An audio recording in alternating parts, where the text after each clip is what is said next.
पुत्र लव और कुश भगवान कुश की 34वीं पीढ़ी में, भगवान कुश की 34वीं पीढ़ी में श्री अग्रसेन महाराज का जन्म हुआ था, जिससे अग्रवाल समाज की वंश की उत्पत्ति माना गया 34वीं पीढ़ी में।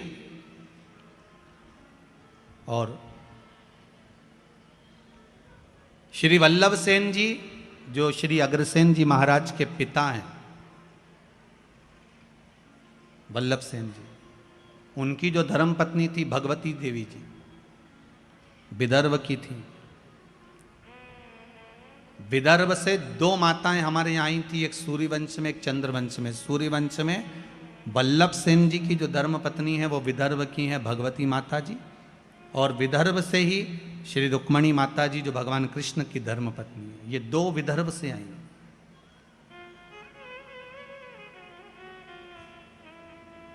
सिरसा हरियाणा से, प्रतापगढ़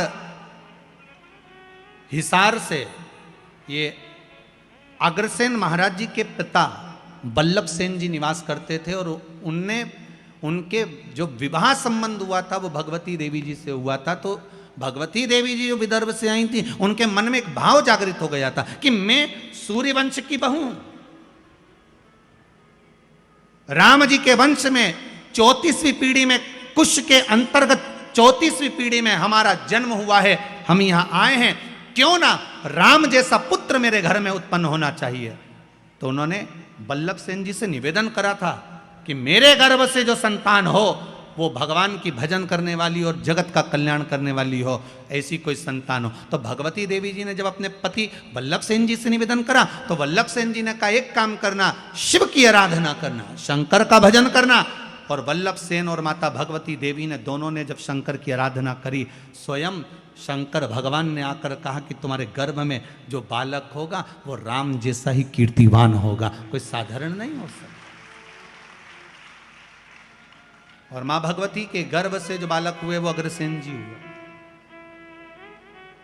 और एक बात का स्मरण आपके जीवन में रहे, जैसे मां अहिल्या ने हर पल, माता अहिल्या हर पल शंकर जी को साथ लेकर चलती थी, ऐसे ही अग्रसेन महाराज जब जब किसी काम से, जैसे हिसार के अंतर्गत जब पानी नहीं गिरा तो उन्होंने शंकर का अनुमोदन करा और शिव भगवान प्रकट होकर उनके लिए जल वृष्टि कर गए।